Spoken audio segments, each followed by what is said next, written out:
welcome back to the Little Shop of Hoarders PDX Picker channel. I am Chris. I want to get right into the topic today. I want to talk about death piles. A lot of us have them. It's just money that's tied up, sitting there taking up space, obviously not making you money. There's a lot of psychological things that can go along with having a death pile. It kind of just makes you feel bad because you know it's work that you need to do and you're putting it off, and it just kind of builds and builds and snowballs into this kind of anxiety effect.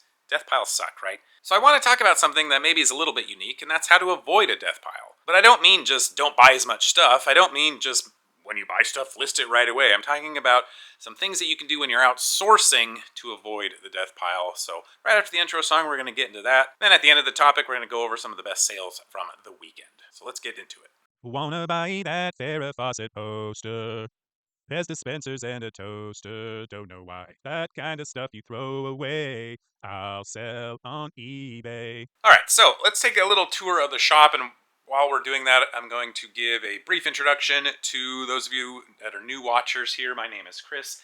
I'm a part-time reseller. I spend about 10 to 17 and a half hours per week, give or take a few, on this reselling business. I have been doing it for 4+ years now, about 4.5 years. I average anywhere in the last couple of years from about $55,000 to almost $60,000 a year, and I'm hoping that this year I should surpass $60,000 for the first time, which is not too bad for the amount of hours that I put into it. One of the things that is really negatively affecting my bottom line, my bank account, my psyche is this death pile. And I'm fortunate enough, I'm blessed to have a nice large shop to do all of my eBay business in, but that creates more space for death piles. So I have death piles all over the place. We got death piles there, we got death piles there, we have death piles here. Bigger death piles on these shelves. These shelves. And this shelf here. But guess what? There's a little bit more. We've got a death pile here.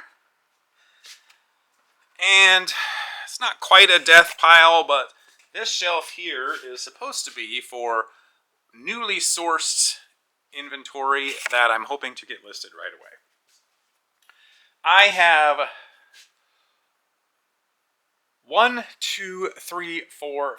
6 shelves of listed inventory, and basically 5 shelves of unlisted death pile inventory. It's about the same. I just want you to know I'm not immune to it.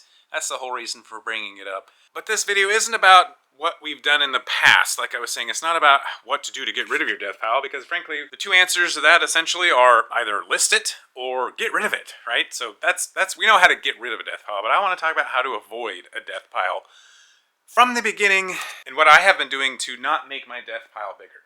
The good news is, if you want to look at it that way, for me, is my death pile, even though it's taken up this much space, it hasn't gotten any bigger over the past 6 months or so. It's because I've started to change the way that I buy. When I look around at the items that are in my death pile, there's a prevailing theme across a lot of them. A lot of them are things that need to be tested. They're things that need to be cleaned. They're big items that I don't want to worry about listing because I'm afraid to ship them, right? So there are characteristics of these items that are shared over and over and over again. Not necessarily every one of them, but most of them. And so what have I done now when I'm outsourcing? I recognize what those characteristics are. I keep an eye out for them, and I basically avoid buying things that have those characteristics. I sell a lot of shoes. I have a fairly large death pile of shoes. You can see this bag here. IKEA bag overflowing, spilling out with shoes. We got a bin right here. What do those have in common? They are all dirty. They all need to be cleaned. When I am out sourcing shoes, that's my number one selling category, is shoes. Now when I'm out there sourcing, I might turn down, and most of the time I do turn down shoes that might make me money, but if they need a lot of cleaning, I don't buy them because I know I'm probably not going to clean them for months. I turn down big electronics because I don't want to have to worry about testing them. I'll show you this real quick. I bought this right here for like $2. It's an old Super 8 projector from like the 70s. If it works, it's probably worth, I don't know, maybe 150, 200 bucks.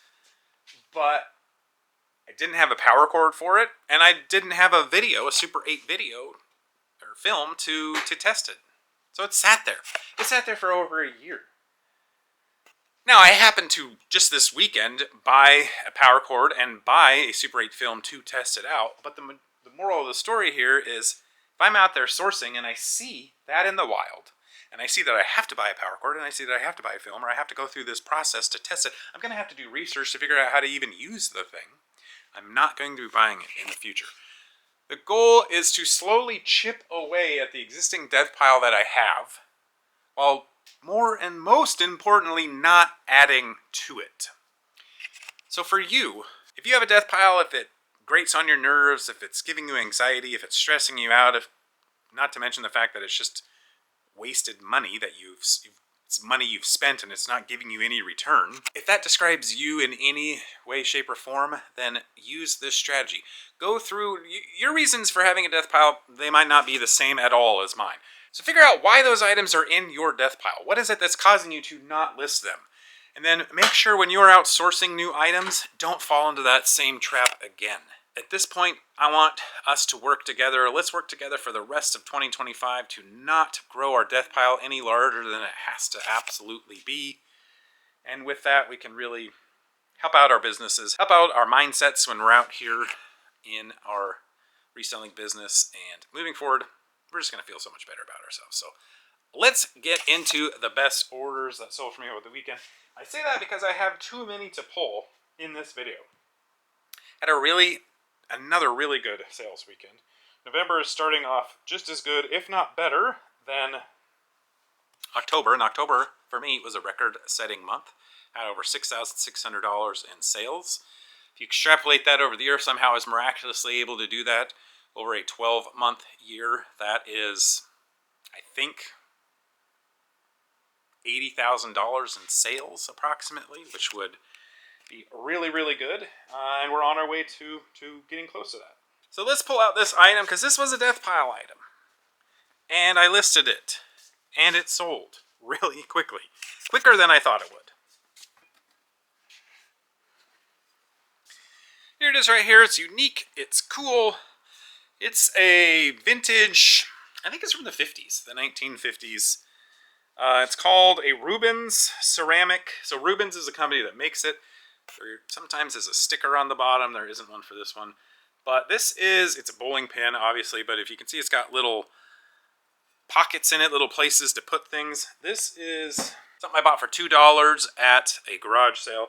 It's essentially a desk or nightstand caddy. So, you put your keys on here, you put your wallet, and maybe in this like little pocket there, put some change in the bowling ball. That's all for $27 plus shipping on that one. When I went to list it originally, a long time ago, I couldn't find anything. The reason I bought it was cool. I didn't know exactly how old it was, but it was cool. And I went to list it, and I couldn't find anything about it. And so it just sat there. And it sat there. And it sat there. Maybe the good news for that is when I want to finally list it this time around, I found a comp. And so I found out a little bit more information about it. But as I mentioned, it was a recent death pile item that sold pretty quickly.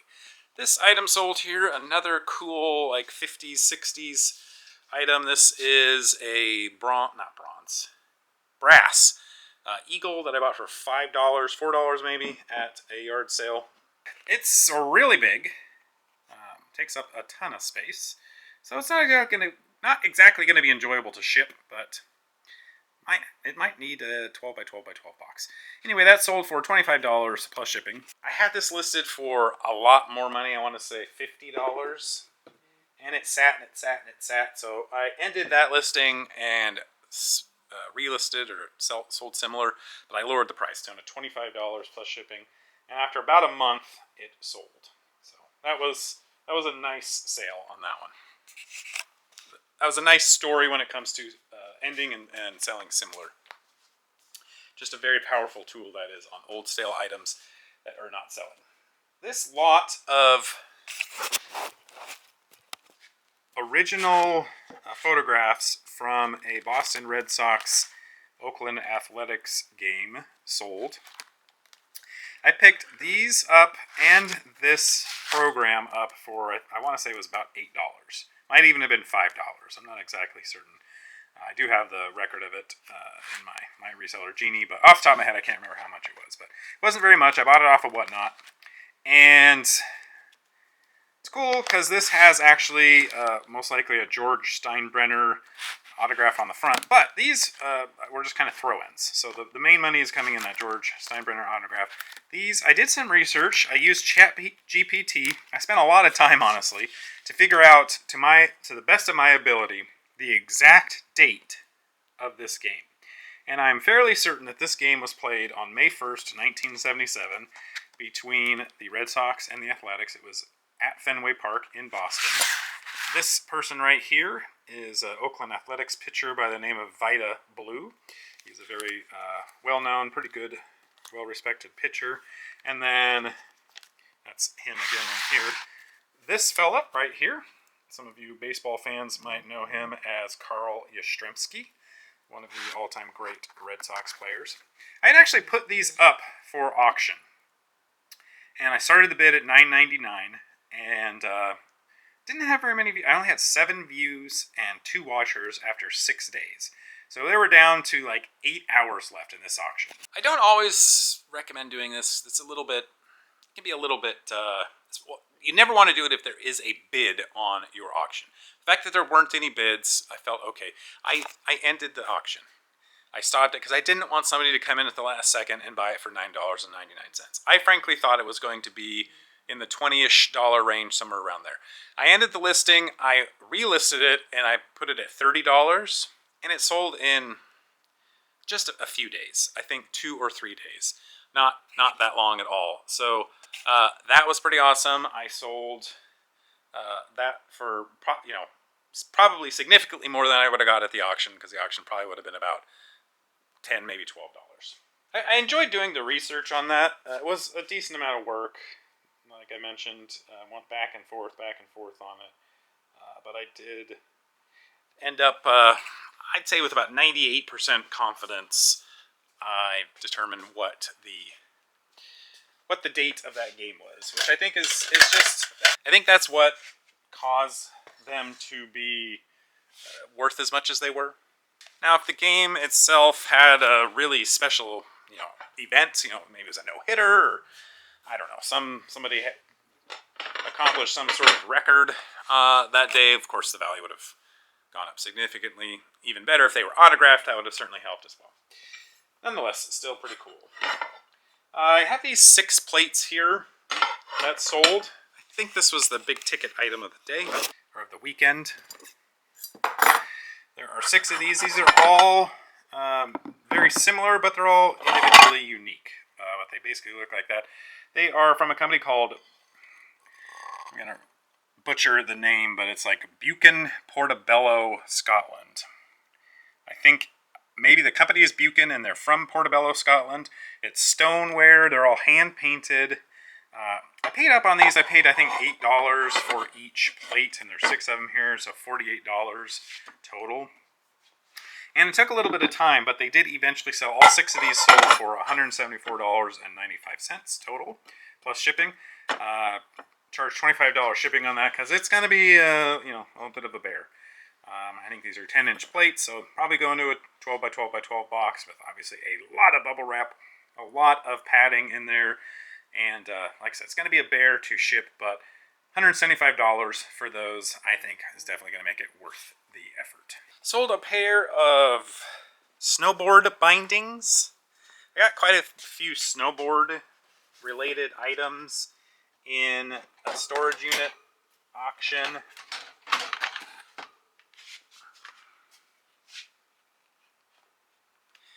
I don't know anything really about snowboarding. Looked these up. They seem to have some value. It's by Rossignol, which is a brand I've heard of, and they are Tesla bindings. Those sold for $27.99 plus shipping. Hopefully those will work well for the buyer. Had those listed for quite some time. They ended up on my 30% off sale. They were originally listed for $40. This item sold. It's a Titleist 6-iron. I just bought this one off. It's AP1 is the model. So $15 plus shipping. I picked this up for $4.99 at Goodwill a long time ago. 6 irons. Those mid-number irons.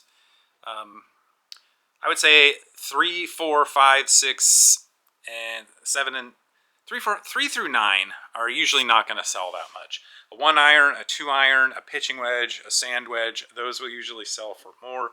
6 iron, you basically just have to have somebody who broke or lost their current 6 iron or any of those others that I listed. That sold for $15 plus shipping on that one. I went to my favorite thrift store the other day, and this was kind of in a weird place. This was in a section where they have like kitchenware stuff. Not like plates but like kitchen gadgety type things. And it had no business being here. Might be hard to see, but this is a mini helmet from a NASCAR driver named Daniel Suarez. And this had been there, yeah, it was in the wrong spot, but it had been there for long enough for it to go on sale for 25% off, which I believe is about a week, if I'm not mistaken. I bought this for $3.74. This sold in about 4 days for $59.99 plus shipping. I don't know anything about NASCAR racers. I don't know who Daniel Suarez is, if he's popular or whatnot, but I just looked it up, saw that there were no others listed. A few had sold in the past, so that was really cool to turn $3.74 into $60 in like a few days. But I think the part that was the coolest to me is there were so many other resellers that missed that. When I go to the thrift store, and this thrift store in particular, I know a lot of people go in and out of thrift stores as quickly as they possibly can, right? They'll try and, I don't know, maybe do it in 10, 15 minutes if they can. Whenever I go to this thrift store, I'm spending at least an hour, and most of the time, I'm spending over 2 hours there. And it's because I go there. This particular thrift store happens to be, by far, like I said, it's my favorite thrift store. It's the best one in the area. They are, if you have one of these, if you can find a thrift store in your area that goes and picks up donations, in my experience, those are the best kind of thrift stores because they get the most inventory. Now, this isn't the cheapest thrift store. I mean, it's like a lot of other thrift stores in my area, or like across the United States. In some cases, they are comically overpriced. But in a lot of cases, the fact that they are dealing with such high volume of inventory, they're going to miss things. And so that's why I take my time when I go through there. And I will look at almost every single item in these certain areas. And I will find gems like this. Now, granted, there's a lot of times somebody might see this in their 10 or 15 minute trip to the thrift store. But like I said, this had been there for probably a week. Dozens of other resellers had missed this. Take your time. It can really pay off. This right here sold. Hope that comes through well. These are some old books. I've done so well on old books. Not all old books are good, obviously. Most of them are terrible. And this wasn't spectacular. I sold these set of 3 here for $30 plus shipping. There's supposed to be a set of 4. Now, if I had all 4, I think I'm missing volume 1.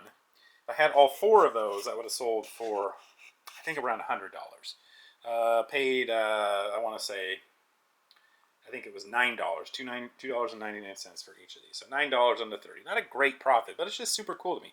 This is from 1949, City of God, by somebody named Fisker Marison. I don't really know a lot about it. I just know that it's cool. I'm glad to be able to save it and pass it on to somebody who hopefully will very much appreciate it. Got really lucky with this item here. in that not only finding it at the thrift store, but also the fact that it worked. This guy sold. Oh, you can't see that. I'll show it to you here. This is a Sony under cabinet radio, CD player and clock radio. Came in. It's not new, but it came with the box, which really, really, I think, helped out the value on these. I tested it out. All the features work. It comes with the remote. Comes with the mounting hardware. Those things are super important. But the fact that it was in the box, these without the box, even working with the remote and everything, typically will only sell for about $40. I think the fact that it has the box, it has the manual, I think it signals to people that the original owner took pretty good care of it. So I sold that for, in really, like just a few days, $89.99 plus shipping on that, and I bought it for $9.99. So it doesn't always work out that way, but like I said, if you can buy something with electronic, especially with the original box, it just oftentimes signals to people that they're hopefully going to get an item that's in a little bit better condition. A lot of these items that I'm pulling lately are things that I got from the thrift store.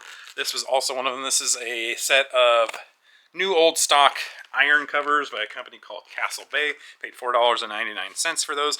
These are some of my favorite things to buy. New items in the package. It doesn't get much easier to photograph and list these. That sold, took a little bit of time, but it sold for $22 plus shipping on that. So certainly a very good return. All right, this is one of my better finds. Better recent finds. I love finding cool stuff from the 80s that will get into the hands of an 80s lover like myself. And I especially love to find stuff like that at overpriced estate sales. And this is that exact scenario here. We got a Care Bear. I think this is, who is it? Bedtime Bear. This is a mini version. I think this is 7 or 8 inches tall. But you can see it comes with the original tag on there, which makes this more collectible. Bought that for $5, and that sold for $30 plus shipping in a very short amount of time. Again, quite a few of these things were listed this week. Well, the ones I pulled recently, the Sony under cabinet radio, this, and the Daniel Suarez helmet were all listed this week. All really good sales. And I have 2 more items coming up that are also recent listers. And then this is another item that I just listed Friday, I think, and just purchased last week. Went to another thrift store, bought 2 of these for $12 each. These are, I don't know how old they are. They're new in the box.